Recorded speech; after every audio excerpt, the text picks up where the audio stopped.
Hey everybody, John Burton here with you, and I wanted to talk about an article that I just wrote yesterday.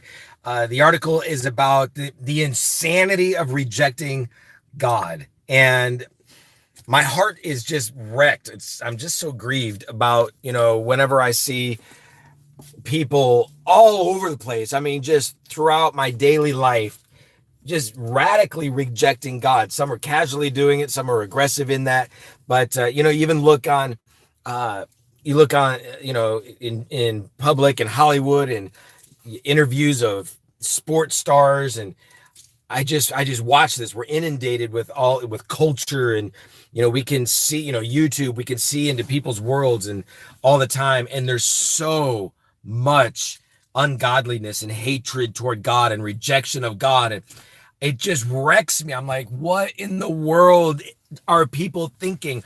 We have an opportunity to be in relationship with the most powerful force in the universe, and people either aggressively reject him, casually reject him, or even those that quote unquote choose to follow him are just apathetic. And it's not common to find people that are really, really in love with Jesus. And I'm, of course they're out there, but I don't know. Are you like me? Are you just wrecked by this? I absolutely am. And I think about this, my own life, my own journey. And I remember back in the day when I was watching people. I'd see them, man. I mean, and these are people that I was like playing video games with, normal people and all. And so we're playing video games one moment, and the next moment, they invite me to church, and I'm at church with them, and they're on their knees and they're crying out to God. And I'm like, that can't be fake. It just can't be fake, because I know them. They're legit. They're real. And one minute they're being normal, playing video games. The next minute they're doing this. And it caused me to be hungry. And I'm like, wow, and see, I grew up in the church, and I grew up Christian, and legitimately so.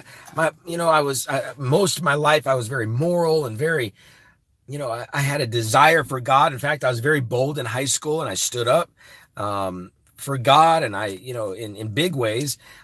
But there came a time when I'm like, I don't know that I've ever really met him. I mean, really met him.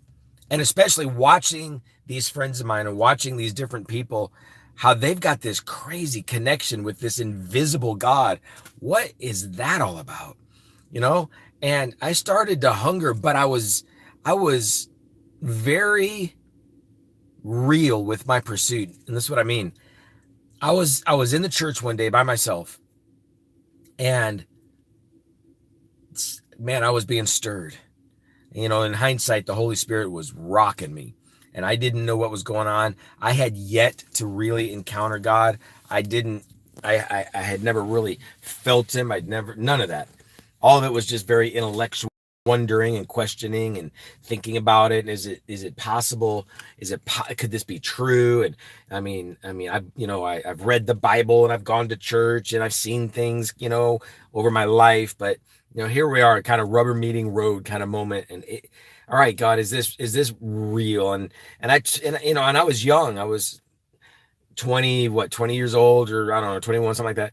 And I remember thinking about my life, and I did not want to waste my life, chasing after some God that either didn't exist or was not good and real and powerful. Didn't want to waste my time. I mean, there's so many other things to do. There's so many other ways to spend your day than doing this God thing. I mean, I didn't want to do the God thing. But if he was legit, I did. And I remember I was in the church alone, and I remember talking to him. I mean, I was basically talking to the air. I didn't know what was going on, and I just cried out. I'm like, all right, God, here's the deal. If you are not all that you're cracked up to be, if you're not a miracle worker, if you're not all powerful, if you're not, a healer, if you're not one that I can know, if you're not alive, if none of that is true, I told him, I spoke it out loud. I don't want anything to do with you. Nothing. Not going to waste my time. Who would? Why would you want to waste your time? But then as my heart was just getting wrecked, I'm like, and my hunger was increasing, still not ever experiencing God. In that moment, I said, but God, if you are all these things, I will die for you. I will die for you. And I walked around that room, and all I knew to say was, God, you know my heart. And I'm talking to a God I didn't know. And I'm like, all right, you know my heart. That's all I could say. And I walked around that room over and over, and I'll never forget it, just looking out the windows as I'm passing by and seeing the trees outside, and all alone in that dark, big kind of fellowship hall room, just by myself. And all I could say was, God, you know my heart. That's it. You know my heart. And it was right after that where I was in a service. Now you got to understand, I was extremely timid, extremely shy. I would never get up in front of anybody and speak, ever. All of a sudden, in the middle of a service, I'll never be able to describe it, but God absolutely overwhelmed me. And for the first time, I raised my hands. I was overtaken by a supernatural, powerful force. It was real, and I knew it was Jesus. I knew it was God. I knew it was him. You know, and he responds to hungry hearts. He does that. He responds to a hungry heart. That very moment, I got up and I asked to take the mic, and I prophesied what God had spoken to my heart in that moment. And people, their jaws were hanging open as they were watching me do this, because they knew that John Burton never did that. And that was the transformative moment in my life where everything changed. You know, again, I'm talking about this idea that rejecting God is absolute insanity. And from that moment to now, that's been 28 years.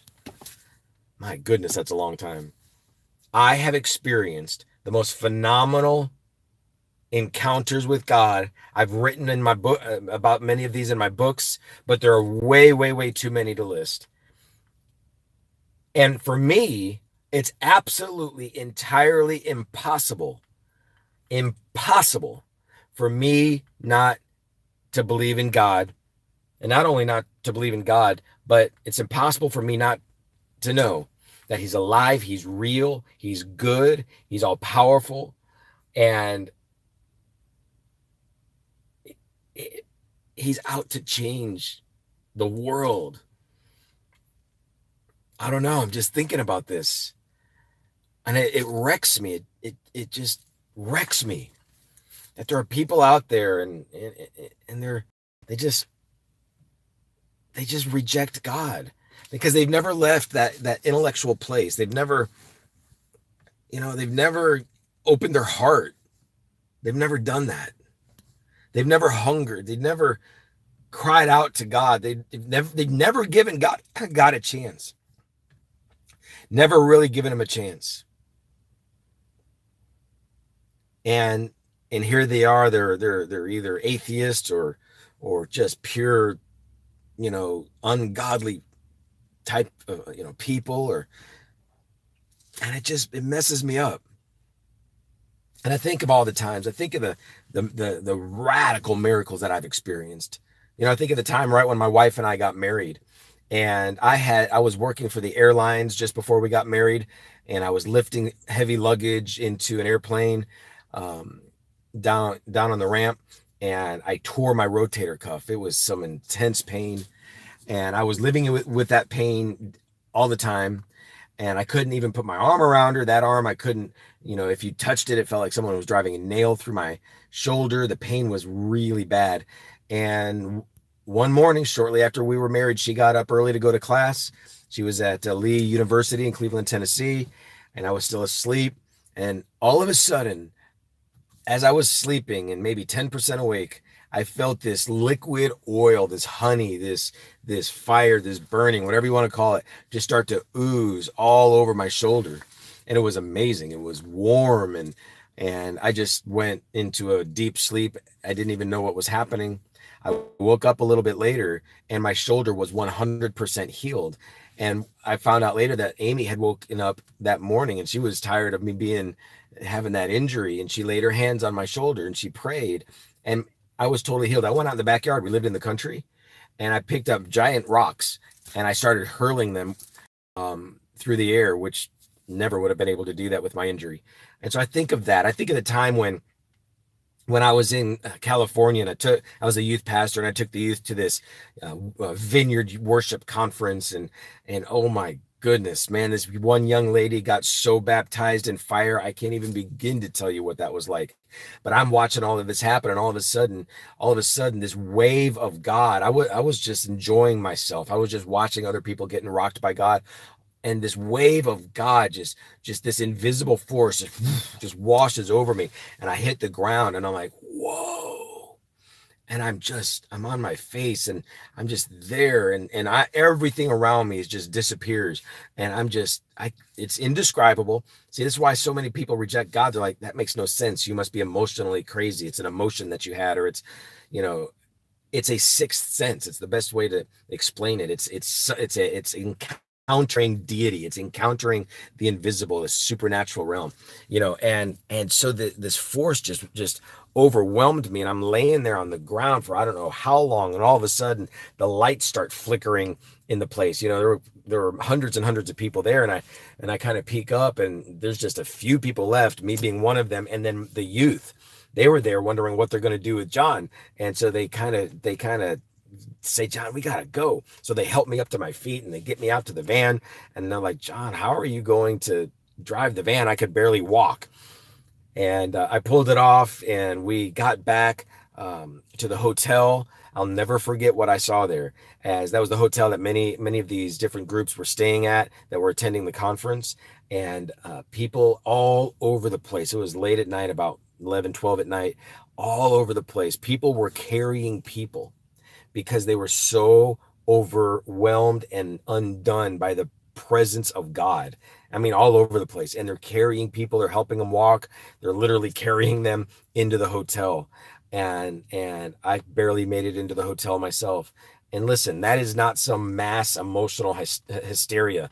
It's not what that is. It was legitimately God moving. And again, these types of experiences, I'm like, how could anybody ever reject Jesus? It makes no sense. It's maddening, and I wrote this article. I'll probably pop this video, right there in the article there on my website. But I wrote this article, and I know there's reasons. There's a lot of reasons people reject God, but some of them, the big idea for me is they've just never met him. They've never encountered him. They've never cried out to him. They've misunderstood the way that God works. They've misunderstood, they want God to satisfy their personal desires, when it's not about that. It's that he died for us already. What else could he do? Now it's our turn to lay down our lives and to surrender all. And but what would happen if I was in Starbucks writing the article yesterday, and what would happen, and I had this thought, and it really the spirit of intercession came upon me. What would happen in Hollywood if suddenly, the presence of God overtook movie sets? What would happen? What would happen if Tom Cruise and Samuel L. Jackson and Jennifer Lawrence and Will Smith and on and on? What if they legitimately encountered God? Because so many think this Christianity thing is just this kind of this logical decision. Let me read the Bible, see what I think about it, and yeah, it's a good idea. I want to go to heaven, so I'll sign up for that. It's not that. It's when an invisible God is suddenly real and alive in your life, and again, man, I mean, the experiences and the encounters that I have, are just unending. And like I said, it's impossible for me to ever think that God's not real. Impossible. Can't happen. In the midst of all sorts of turmoil and stuff and trials and life, that I have, I just can't. It's just not possible. The things that he's done are just ridiculous. In fact, it's impossible not to believe in God after seeing the things I've seen and experienced the things I've experienced and having the dreams that he's given me and confirming prophetic words and working miracles and healing and all of this. It's just impossible. It's absolutely, completely, entirely impossible. And so I just wanted to get that out there. I mean, my testimony is as someone who's imperfect and has trials, I've never lost my fire. Why? How can you lose your fire for Jesus after legitimately encountering him? It said that 1 second in the presence of God will cure any skeptic. And I believe that if we're truly in God's presence and there's this supernatural force that overwhelms us, how can we ever not believe? But to get to that point, there has to be a hunger in your heart. There has to be a desire. There has to be a relentlessness. You've got to go after God. It's like, because he's not playing games. He doesn't want us to play games. He's not going to just jump through our hoops. He's not going to look at us as we're wagging our finger at him. All right, God, I'm not happy with the way you do things. You got to prove yourself to me before I follow you. It's not how it works. We got to humble ourselves. We got to surrender all, and I want to encourage you to just redesign my book cover here, but I want to encourage you to get this book. I actually have a typo in it, so this might be very valuable someday. Can you see the typo? Can you see that? I misspelled the word, and but I fixed it. I've got another copy coming. But this book right here, The Terror of Hell, you talk about impossible to not believe that God's real. I mean, I had an encounter, and that resulted in that book. And it's all about intimacy with Jesus and encountering Jesus and how that works and how that's related to eternity. And I encourage you to get that book. But bottom line is I encourage you to fall in love with Jesus. I encourage you to go hardcore after him, to seek, to walk around that room like I did and just say, I don't want anything to do with you, God, if you're not legit. But if you are, I will die for you. I will lay down my life for you. And he's proven himself to me over and over and over again. So leave me some comments down below. What do you think about this? Are you a skeptic? It wrecks me. God could not be more real. The supernatural stuff that I've experienced, the love of God, the peace, the joy, the freedom, the healing, all of that stuff that has happened in my life, man. I want that for everybody. I want it for everybody. And by the way, I'll leave you with this. I asked a question on Facebook. Why do you think it is that people reject Jesus? And people had a variety of answers, but one of the answers that several people had was this. People reject Jesus because his followers, Christians, don't represent him well. And I want to speak to that real quick. Sure, it's probably true.